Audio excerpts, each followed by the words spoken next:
네, 전 국민의 관심 속에 치러진 첫 대선 후보 사자 토론. 치열한 신경전 속에 4명의 후보들 각각의 색깔을 엿볼 수 있었습니다.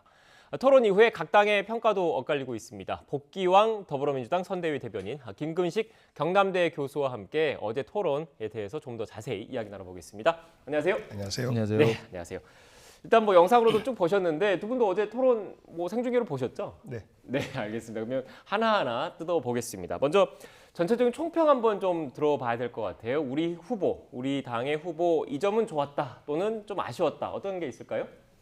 우선은 어제 사자 토론이 국민들이 많이 기다렸는데 네. 열리게 된 것 그 자체가 의미가 있다. 그래서 국민들께서 이제 좀 선거다운 선거가 진행되는 거 아닌가라는 기대를 갖게 되는 그러한 출발점이라서 저는 그 자체가 좀 의미를 두고 싶고요. 우리 후보는 아시는 것처럼 준비가 돼 있는 후보 아니겠습니까? 네. 모든 현안에 대해서 꿰뚫고 있고 너무 많이 알아서 오히려 걱정이죠.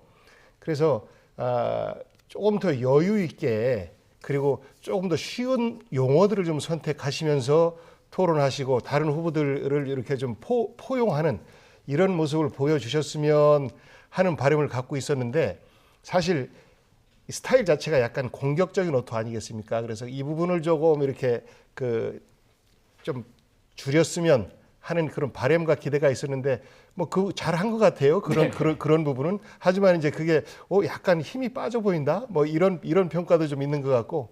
다만 이제 어떤 현안이든지 간에 다 준비가 돼 있다. 그리고 아주 구체적으로 알고 있다.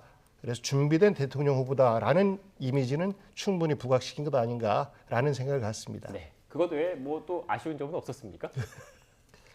아쉬운 점은 워낙 제한된 시간에 각각의 그 주제를 나눠서 하다 보니까 사실 다 말씀을 얘기 못 하겠죠. 그래서 양자 토론이나 이런 것들이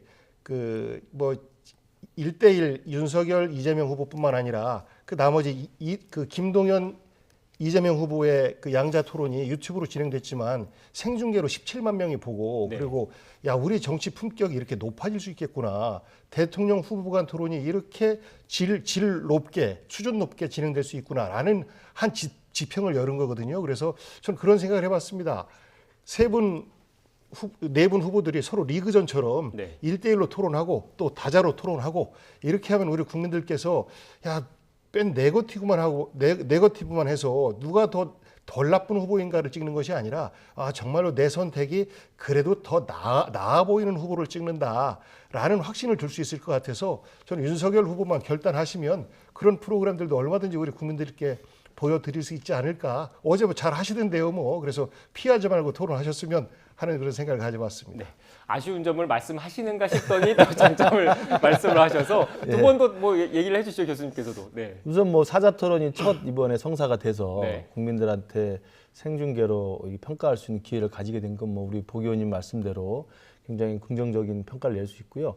우리 윤석열 후보는 애초에 이 토론 프레임이라는 게 이재명 후보 측에서 나는 이 토론을 잘한다. 나는 토론을 계속 하길 원한다. 근데 윤석열 후보는 토론을 피한다. 이런 프로그램으로 계속 공격을 해왔기 때문에 국민들이 봤을 때 과연 윤석열은 정말 그렇게 토론을 피하나? 네. 토론을 못하나?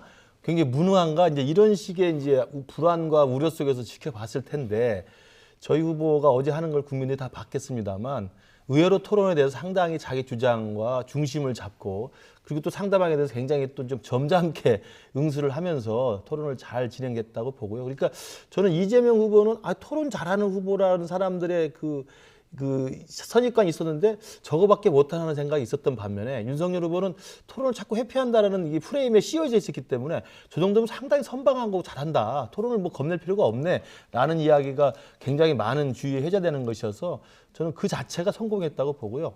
아쉬운 면은 그러다 보니까 점잖다라는 이 표현이 저는 상대 후보가 좀 팩트를 왜곡하거나 잘못된 공격을 했을 때는 조금 더 세게 조금 더 공세적으로 들이받을 수도 있는데 너무 점잖게 한다는 면에서 저는 지금 방송을 좀 오래 해본 사람 입장에서는 좀 아쉬운 측면이 있었습니다. 네.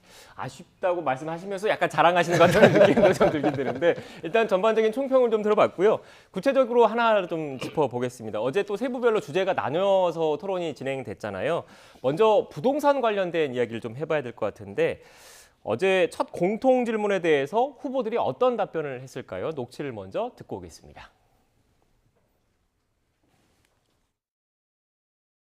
시장에 의해서 주택 문제가 해결돼야 되는데 지나치게 공급을 억제한 측면이 있습니다. 대대적 공급 확대를 위한 정책이 제1순위가 될 것입니다. 대출 규제를 완화해서 집을 사는데 좀 대출을 받을 수 있게 하고, 그리고 지금 7월이면은 또 임대 기한이 만료돼서 전세가 상승이 예상되기 때문에 임대차 3법을 개정을 먼저 하겠습니다. 지금 현재 자가 보유율 61%인데 저는 임기 말까지 80%까지 올리도록 최선을 다하겠습니다. 땅과 집으로 돈을 버는 시대는 끝내겠다는 그런 합의를 이뤄내겠습니다. 그리고 공급 정책은 무엇보다도 44% 집 없는 서민들에게 우선적으로 정책의 중심에 두어져야 한다는 것을 또 정치권에서 합의 이끌어내겠습니다. 네, 대변인 일단 이재명 후보는 공급 확대를 강조를 했습니다. 결국 지금 현 정부 문재인 정부의 부동산 정책이 부족한 점을 좀 인정을 하고 차별화하겠다. 공급 확대를 통해서 집값 잡겠다. 이런 의지의 표현입니까? 예, 뭐 부동산 정책에 관련해서는 양 후보 간에 큰 차이가 없어 보입니다. 네. 우선 지난 시기 동안 공급을 지나치게 옥죄었다라고 얘기를 하는데 사실상 문재인 정부 동안 공급된 주택이 더 많아요. 지난 정부보다. 그럼에도 불구하고 시장의 그 욕망에 부응을 하지 못한 이런 측면이 좀 있어 보인다. 그래서 공급을 충분히 확대를 해서 수요가 부족한 이런 부분을 좀 없애겠다라고 하는 건데 저는 오히려 지금 사실 지난 시기에 양적 완화라 그래서 돈이 많이 풀렸지 않습니까? 그리고 은행 이자가 워낙 작고 그렇다고 해서 증시가 활성화되는 것도 아니고 그러다 보니까 이제 이 돈이 부동산 쪽으로 흘러갔던 측면이 있는데 네. 지금은 조금 다른 방향으로 경기가 흘러가는 것 같아서 사실 무작정 공급이 과연 맞는 것인가라는 의구심을 저는 개인적으로 갖고 있습니다만 그럼에도 불구하고 현재 시장은 공급 자체가 부족하다라고 시장에서 느끼고 있는 것이기 때문에 뭐 이재명 후보든 윤석열 후보든 둘 다 공급을 확대하겠다라는 측면에 있어서는 뭐 별로 차별성이 없어 보여요. 다만 어제 그 윤석열 후보께서 말씀하신 임대차 3법 개정하겠다라고 네. 하는 부분은 굉장히 위험한 시그널이에요.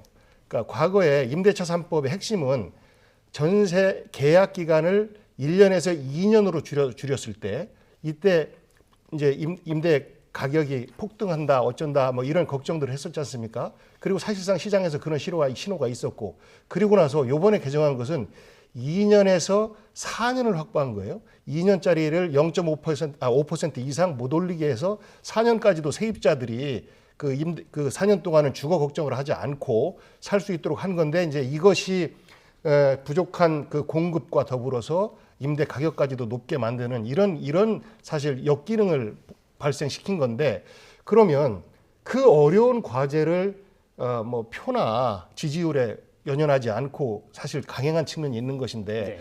이거를 다시 2년으로 내리겠다는 말씀인지 어쩐지 그 핵심이 그거였는데 그거에 대해서 어떤 말씀인지에 대해서 나중에라도 좀 시원하게 설명을 좀 해주셨으면 하는 그런 아쉬운 측면이 좀 남습니다. 네, 제가 중간에 이 부분을 좀 설명을 하고 질문을 좀 드려야 될 것 같습니다. 일단 그 임대차 3법이라는 게 결국 계약갱신 청구권 앞서 말씀하셨던 전세 기간을 2년에서 한 번 더 연장을 해서 4년까지 살 수 있는 계약갱신 청구권, 뭐 전월세 상한제 등을 지금 다 얘기를 하는 거지 않습니까? 그런데 어제 윤석열 후보가 얘기한 그 여름쯤에 그 개정 필요성을 검토를 하는 게 임대차 3법이 개정이 되고 나서 지금 4년을 한 번 계약갱신을 하고 나서 4년을 그 전세로 사셨던 분들이 지금 올해 여름이 되면 그 기간이 끝나서 한꺼번에 그동안에 올랐던 전세값을 내야 되니까 그 부분이 어려움이 있다. 이런 취지로 지금 맞습니다. 얘기를 한 겁니까? 네. 저도 뭐 비슷한 처지인데요.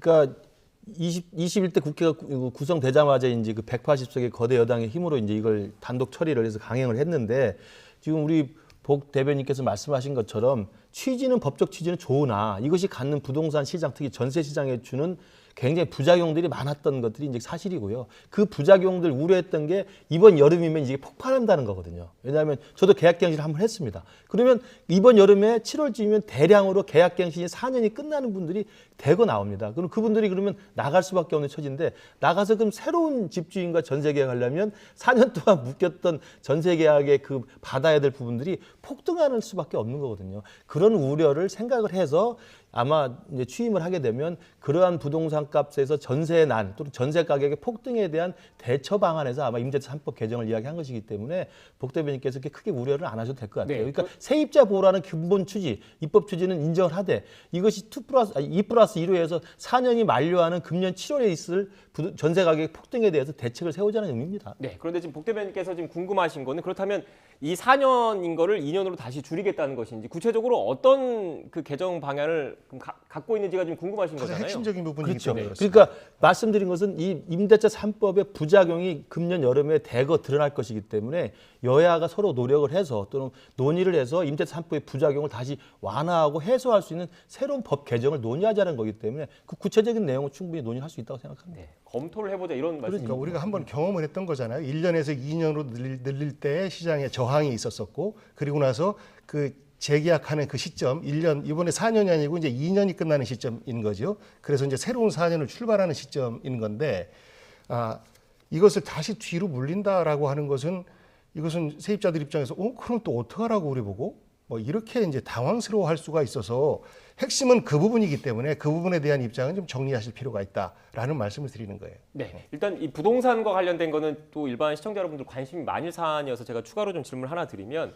일단 새 대통령이 선거가 치러지고 새 대통령 임기가 5월에 시작을 하지 않습니까? 그런데 앞서 얘기했던 올 여름이면 이 그 부작용이 나타날 수도 있다라는 좀 전망이 나오고 있는데 그 사이에 법 개정 이게 좀 현실적으로 기간이 너무 짧지 않냐 이런 얘기도 좀 나올 것 같습니다. 어떻습니까? 그게 바로 이제 만약에 윤석열 후보가 당선이 돼서 윤석열 정부가 취임을 하면 아마 가장 첫 번째 맡게 되는 여야 협치의 저는 시험대가 될 거라고 생각합니다. 당장 7월에 아까 말씀하신 2년이 지나서 새로 2년이 아니고요. 금년 7월은 그 전에 했었던 2년을 살았던 분이 작년, 재작년에 다시 재갱신을 한 거기 때문에 4년이 만료되는 분들이 많이 나온다는 거예요. 그러니까 집을 나갈 수밖에 없는 세입자들이 많다는 말씀이고 그렇기 때문에 대책을 세워야 되기 때문에 아마 새로 취임한 윤석열 대통령 같은 경우 여야가 진짜 머리를 맞대고 이건 세입자라고 하는 정말 약자들을 위한 새로운 대책들을 기존의 임대차 3법이 가져온 부작용 때문에 고통을 받으니 어떻게 해소할 것인지 추가적으로 법을 좀 개정하든지 아니면 입법 취지를 좀 보완하는 의미에서 새로운 대책을 세우든지 저는 이게 여야 합치를 할 수 있는 중요한 저는 시험대라고 생각하고 윤석열 후보도 그때는 이 문제에 관해서만큼은 야당과 정말 허심탄회한 대화를 통해서 논의를 해야 한다고 생각합니다. 네. 그러니까 국회에서 도움이 없으면 법 개정이 그럼요. 안 되는 네. 거기 때문에 협치할 수밖에 없는 내용일 테고 그 뭐 이재명 후보도 마찬가지일 겁니다. 그런데 1년에서 2년으로 늘릴 때 그런 어려움이 있었음에도 불구하고 시장이 안정화됐었고 2년도 너무 짧다. 최소한 4년은 보장해 줘야 된다. 이런 취지로 해서 법 개정을 한 건데 그로 인해서 사실상 정부와 집권당이 공격을 많이 받고 있고 어려움에 처했어요. 근데 이것을 다시 줄이겠다라는 시그널로 들릴 수밖에 없다고 봐요. 이 말씀은 네. 핵심 내용이 그것이기 때문에 과연 그것이 타당한가? 줄이겠다는 말씀은 전혀 아니고요. 그 그 부작용이 이제 폭등하기 때문에 그러니까 그 부작용에 대한 이제 대책을 그 여야가 부작용에 머리를 맞대고 논의하자는 것들이 개정의 필요성을 이야기합니다. 어차피 그러면 이제 상한선이라든지 그럼요. 뭐 이런 이야기일 텐데 그 부분은 아주 작은 부분이고 핵심은 기간이에요. 이 법의 핵심은 기간이라서 그런 신호로 들릴 수가 있어서 그러면 우리 세입자분들은 야 이거 어떡하나 라고 생각을 걱정을 하실 우려가 매우 크고 이미 한 단계 진일보된 이 법안이기 때문에 이것을 다시 과거로 회귀하기는 어렵다. 그러면 4년을 유지하는 가운데서 어떻게 이 시장 가격을 안정화시키고 세입자를 보호할 것인가. 그래서 굉장히 어려운 과제를 안고 있는 겁니다. 바로 그 이야기입니다. 이 부분에 대해서는 2+2로 해서 4년을 개정하겠다. 물리겠다는 게 전혀 아니죠. 개정하겠다라고 단정적으로 말씀을 하셔서 어떤 개정 방안인지에 대해서 밝혀주셔야 될 것 같다. 그 말씀 드리는 겁니다. 그러니까 2+2 4년을 다시 그러면 2년으로 되돌리겠다는 이야기는 전혀 아니고요. 어제 토론회에서 윤 후보가 말한 것도 지금 4년이 다 완료되는 금년 7월에 수많은 전세 난민이 생길 수가 있고 집주인 입장에서는 그동안 4년 동안 못 올렸던 전세 가격 올릴 거 아니겠습니까? 그 부분에 대한 대책이 필요하다는 이미지 2+2 4년을 다시 과거로 돌리겠다는 얘기 전혀 아니기 때문에 우리 대변인 걱정하신 것처럼 그런 걱정 안 하셔도 되고요. 다만 여야가 바로 그런 4년이 만료돼서 집주인에게 이제는 나갈 수밖에 없는 세입자가 그 폭등하는 전세가를 어떻게 감당할 수 있을지에 대한 제도적 보완 정책을 논의를 하자는 이야기입니다. 그렇게 생각하시면 충분히 이해가 가능할 거라고 생각합니다. 안을 내셨기 때문에 여기서 안을 내셨기 때문에 그 안에 대한 설명을 국민들에게 해드려야 된다라는 취지로 말씀드렸습니다. 그럼요. 네, 알겠습니다. 일단 뭐 이 부분은 얼추 두 분 말씀하신 내용이 좀 정리가 된 것 같습니다. 일단 예. 시장의 혼란을 막기 위해서 그 임대차 3법 개정에 대한 화두를 던졌으니까 구체적인 방향이라도 좀 제시를 하라는 게 지금 민주당의 입장인 거고, 지금 교수님께서 말씀하신 거는 뭐 이걸 예전처럼 2년으로 되돌리겠다 이 문제가 아니라 이 문제를 진지하게 여야 협치로 논의를 해보자, 이런 차원의 화두를 던졌다라는 정도로 좀 정리를 해봐야 될 것 같고요. 제가 이 문제를 다룬 이유, 어제 뭐 말씀하셨던 것처럼 부동산 정책과 관련해서 공급 확대에 대해서는 두 양강 후보가 공통적인 시각을 갖고 있기 때문에 차별화된 지점이 이 임대차 3법에서 좀 집중적으로 다뤄봤습니다. 어제 또 윤석열 후보가 부동산 정책과 관련해서 진땀을 흘린 게 있어요. 관련된 그래픽이 있는데, 그래픽이 좀 준비가 되면 좀 띄워주시겠습니까? 네, 대변인, 그 청약점수 관련, 청약제도 관련해서 윤석열 후보 예전에도 좀 곤혹을 좀 치른 적이 좀 있지 않습니까? 어떻습니까? 예, 예전에 집이 없어서 청약통장을 모른다고 집이 없는 사람이 있어야 되는 건데 그 말씀하고 그때 곤욕을 치렀으면 공부하셨을 텐데 뭐 40점이라고 한 거는 뒤에 있는 숫자 4가 기억이 나서 40점, 그래서 저 정도는 그냥 애기로 봐주셔도 되는 거 아닌가, 저는 그렇게 생각합니다. 국민들도 이런 부분에 대해서 크게 아이고 저것도 몰라 이렇게 공격은 안 할 거라고 봐요. 감사합니다. 사실은 뭐 이게 대선 후보의 TV 생중계로 하는 토론이 무슨 장학 퀴즈나 무슨 수수께끼 일문일답하는 게 아니거든요. 과거에도 제 기억에 서울시장 후보 토론회에서 갑자기 버스 값이 얼마냐 그러는데 저희들 다 버스를 카드로 하기 때문에 잘 모릅니다.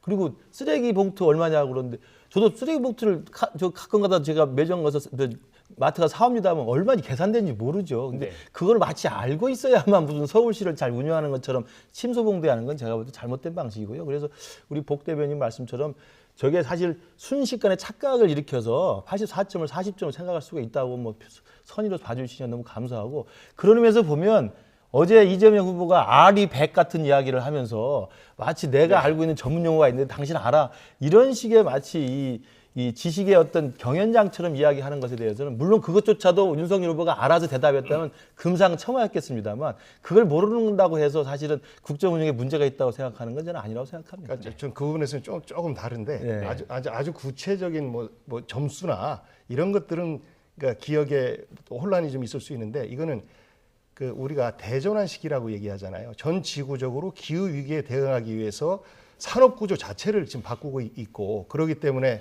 뭐 알리백은 우리 그 삼성, LG 이런 데가 다 채택을 하고 있는 거예요, 이미. 그러니까 기업하기 좋은 나라를 만들겠다라고 하면 이제 이 정도는 기본적으로 알고 있어야 되는 것 아닌가. 왜냐하면 우리 현재의 과제이고 미래의 아주 중요한 과제이고, 특히나 그 EU 텍소노미 같은 경우에는 우리는 수출 주도형 경제 구조를 가지고 있기 때문에 이 장벽에, 그린 에너지 장벽에 우리가 막혀버리면 이 경제에 심대한 타격을 받을 수밖에 없어요. 그리고 여기에서 이제 논란이 되는 부분이 원전 아니겠습니까? 독일은 원전은 그린 에너지에 포함시키지 말아야 된다라는 입장이고, 프랑스는 이제 포함시켜야 된다라는 입장인데, 이런 것들은 원전을 확대해야 된다라고 주장하시는 윤석열 후보께서는 저는 기본적으로 공부를 하고 계셨어야 된다. 그래야지 우리 국민들이 윤석열 후보의 에너지 정책이 그래도 좀 근거가 있구나라고 할 텐데, 자칫 저는 어제 그 느낌에서 볼 때 그럼 원전이라고 하는 그냥 에너지 공격, 이념적 공격만 했었던 것 아닌가? 이런 개념조차도 모르고 있었으면. 그래서 조금 아까 그 청약 점수하고 이 부분은 조금 차이가 나서 윤석열 후보께서 물론 뭐 공부 열심히 하시겠지만, 그리고 검사만 해보셨기 때문에 많은 부분에 대한 이해가 조금 부족할 것이라고 보지만 좀 아쉬운 대목이었어요. 준비를 좀 하고 계셨으면 좋겠다. 하지만 이것이 우리 국민들에게 볼 때 아이고 저것도 몰라 이렇게는 안 하실 겁니다. 그리고 아까 제가 말씀드렸던 것처럼 이재명 후보께서 개념 설명을 하시면서 어떻게 생각하십니까? 라고 여쭤봤으면 하는 그런 아쉬운 대목으로도 저도 생각을 하고 있어요. 하지만 전 윤석열 후보께서 매우 중요한 부분이기 때문에 공부하셔야 됩니다라는 겁니다. 네, 제가 이 중간에서 잠깐 또 영어가 나와서 설명을 하고 좀 질문을 드리면, 뭐 RE100이라는 게 리뉴어블 에너지 100%를 뜻하는 말이더라고요. 그러니까 기업이 사용하는 전력의 100%를 재생에너지로 충당하겠다. 그러니까 신경제 그런 패러다임을 제시하는 그런 캠페인이라고 지금 얘기를 하던데, 지금 대변인께서 말씀하셨던 거는 청약 점수 같은 경우는 애교, 실수로 좀 봐줄 수 있지만 이거는 어떻게 보면 큰 화두를 던지는 키워드이기 때문에 이거는 좀 준비가 덜 된 것 아니야? 이런 지적이신 것 같습니다. 그러니까 알리백은 저도 사실은 잘 모르는 단어예요. 그러니까 대부분의 그 TV를 시청했던 시청자들도 모르는 단어입니다. 그걸 갑자기 뚝 꺼내가지고 이거 아세요라고 물어볼 경우에 아까 제가 말씀드린 것처럼 쓰레기 봉투 가격을 아는 거랑 물어본 것처럼 상대 후보에 대해서 저는 지나친 그 과시형 수수께끼 문답이라고 보고요.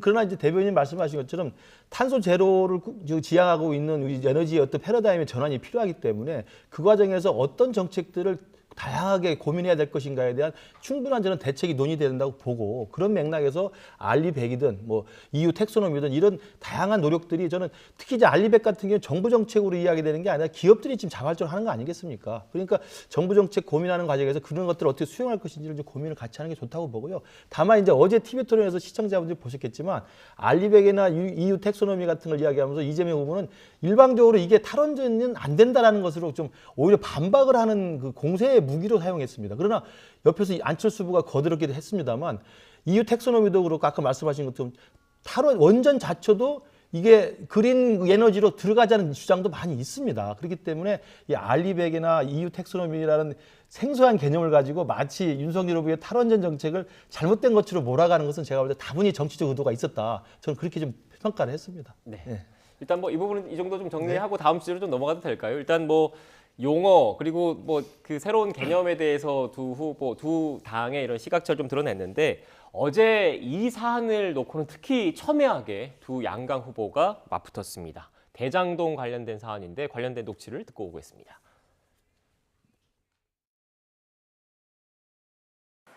지난번 법정에서도 김만배 씨가 이 설계는 시장의 지시 방침에 따른 것이라고 이제 했는데요.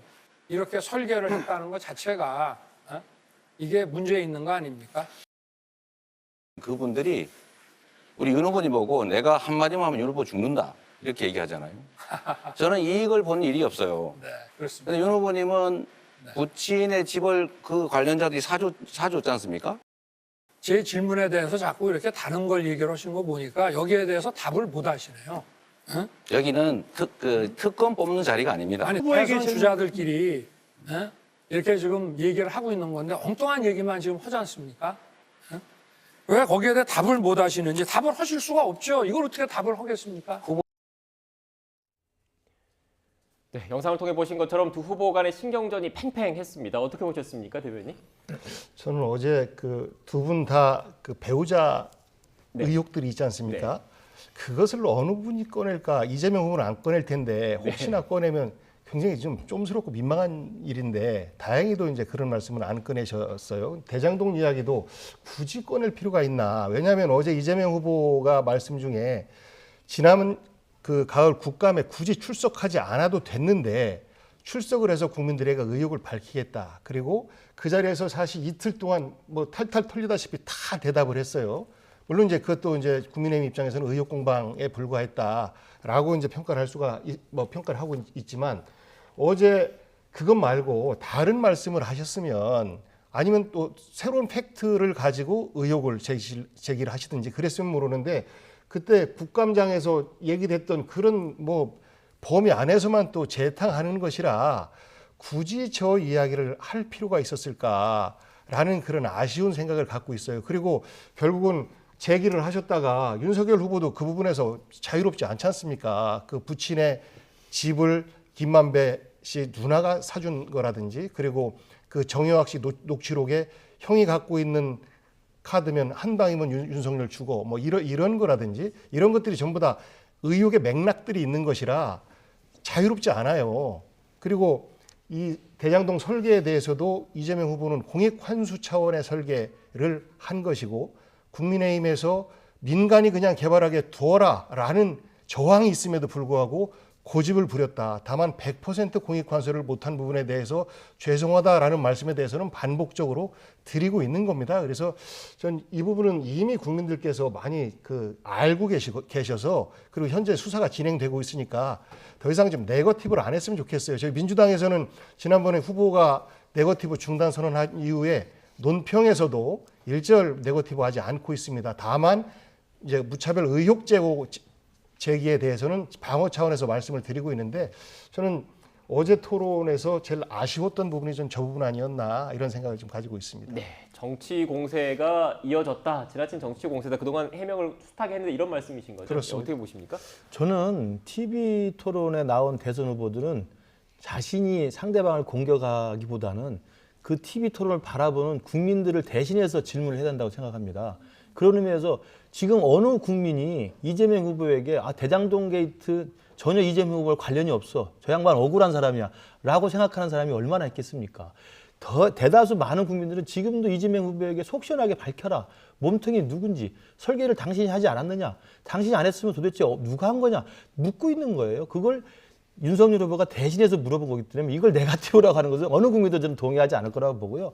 바로 그런 의미에서 저는 어제 사자 토론에서는 심상정 후보가 저는 이재명 후보의 가장 아픈 데를 찔렀다고 생각해요. 딱 두 가지를 묻지 않습니까? 도대체 그러면 그 사익구대 속아 넘어간 무능한 시장이었습니까? 아니면 그 사람들 같이 한 공범입니까? 둘 중에 대답을 하세요. 굉장히 난처해 하지 않습니까? 국민들 생각은 똑같다고 생각해요. 그 질문에 답을 해야 되는데 계속 국힘이 막아서 했는데 나 이 정도 했습니다. 이 정도 했으면 많이 한 거 아닙니까? 뭐 이런 이야기만 하고 있으니 그다음에 김만배 씨 누나가 윤석열 후보 아버지 집을 사준 걸 그걸 어떻게 거기다 갖다 댑니까? 그 수사를 필요하면 수사하면 되는 것이죠. 저는 그래서 이재명 후보의 대장동 게이트에 대해서만큼은 어제 저는 제가 생각할 때 이재명 후보가 너무 꼬리 자르식 그다음에 빠져나오기 식으로 정말 좀 약간 장어식으로 좀 빠져나오려는 노력들을 너무 많이 한 것 같아서 국민들이 그 부분에서 굉장히 좀 미흡하다고 생각했을 거라고 봅니다. 네. 반론이 있으신 것 양 같은데. 당 모두가 의혹들을 갖고 있잖아요. 네, 본인 검찰총장 시절에 장모 대응 문건 공공의 힘을 이용해서 이 의혹도 있는 것이고 고발 사주 의혹도 있는 것이고 이런 것들을 대선 후보 간 토론에서 서로 그렇게 흠집내기 공격하기 뭐 이런 부분 다 수사가 진행되고 있는 것이라 전 지켜보는 게 대통령 후보다운 모습 아니었나라는 생각을 해요. 서로에게 상처만 남고 우리 국민들이 이런 지도자를 이런 사람들을 우리 대통령으로 뽑아도 되나? 라는 그런 걱정만 끼쳐드리는 장이 될까 봐서 그런 걱정을 좀 덜 끼쳐드렸으면 좋겠다라는 말씀 드리는 거예요. 네, 알겠습니다.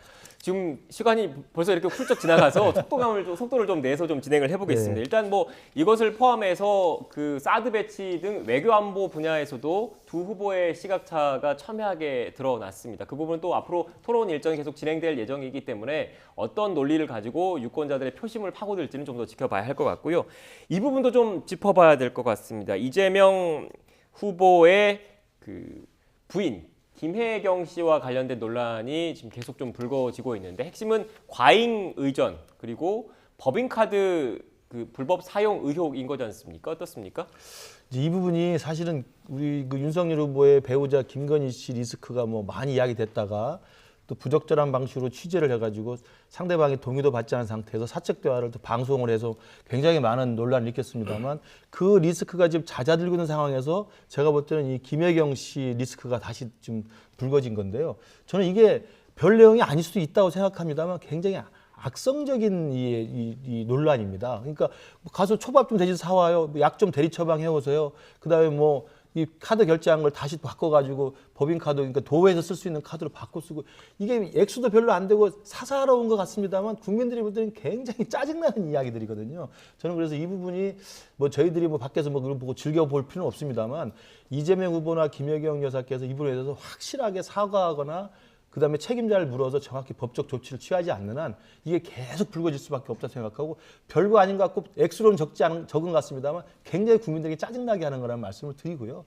저는 이재명 후보가 그전에 계속 했던 말들이 또 이재명이 적은 이재명이라는 말이 나올 수밖에 없는 게 성남시장 시절에 도지사 시절에 횡령한 거 그다음에 뭐 갑질하는 거 이런 거 내가 원스트라이크 아웃으로 다 혼내주겠다 말씀해놓고 지금 정작 부인이 공무원을 사실 5급, 7급을 데리고 다니면서 사적 용도로 사실은 공적 권한을 남용한 거 아닙니까? 저는 이런 부분에 대해서는 이재명 지사께서 저는 정말 몇 번을 사죄를 해도 저는 부족하다고 생각합니다. 네, 어제 그런데 이재명 후보 그 사과 입장문을 내긴 낸 거잖아요. 네, 사과를 드렸고요. 그리고 두 가지로 나눠서 구분을 해야 됩니다. 네. 과잉 의전에 대해서는 우리의 의전 문화를 개선을 해야 되는가 이 부분을 함께 토론하고 그게 이제 국회의원들이나 또 지자체장들 아마 모두가 이 부분에서는 자유롭지 않을 거예요. 왜냐하면 아까 5급, 7급 공무원이라고 하신 분들이 국회의원의 보좌관을 뽑을 때 국회의원과 생각이 맞는 사람들 또 선거를 같이 치렀던 사람들 이렇게 구성하지 않습니까? 똑같이 그 두 분도 단체장 경기도지사 선거를 치르는 과정에서 함께했던 사람들이고 그렇기 때문에 국회의원 그 보좌진과 같은 개념으로 채용이 되는 분들이에요. 그래서 우리 저 교수님께서 선거 치러보셨으니까 선거 때 바쁘면 집에 갈 틈도 없고 그러면 이제 선거 도와주시는 분들이 우리 집에 가서 뭐가 있으니까 좀 갖다 줄래? 뭐 이렇게 하는 거 아니겠어요?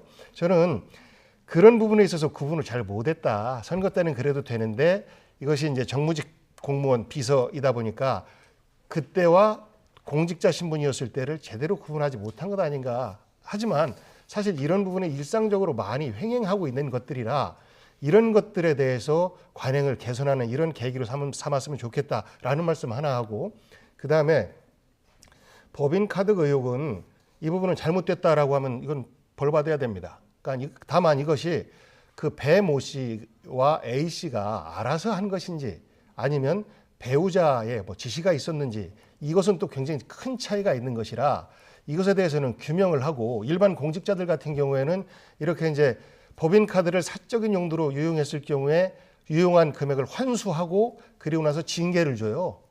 이런 경우에 뭐 저도 시장을 해봤으니까 뭐 그런 경험들이 좀 왕왕 있었습니다. 하지만 이제 이게 착각 속에서 개인 카드와 그 법인카드를 착각해서 하는 경우도 또 왕왕 발생도 하기도 해요. 그런데 이제 이 부분은 여러 차례 있었다라고 하면 이것이 공관이나 혹은 그 집에서 공적인 업무를 보는데 도시락을 사온다든지 뭐 회의와 간담회 이런 것들을 공관에서도 하고 집에서도 하고 하지 않습니까? 그런 연장선이었다라고 한다면 이 부분은 문제가 안 될 텐데 그렇지 않고 사적으로 썼다라고 하면 이 부분은 이미 감사를 요청해놨고 이것이 국민적 관심사가 높은 것이기 때문에 어물적 감사가 불가능할 겁니다.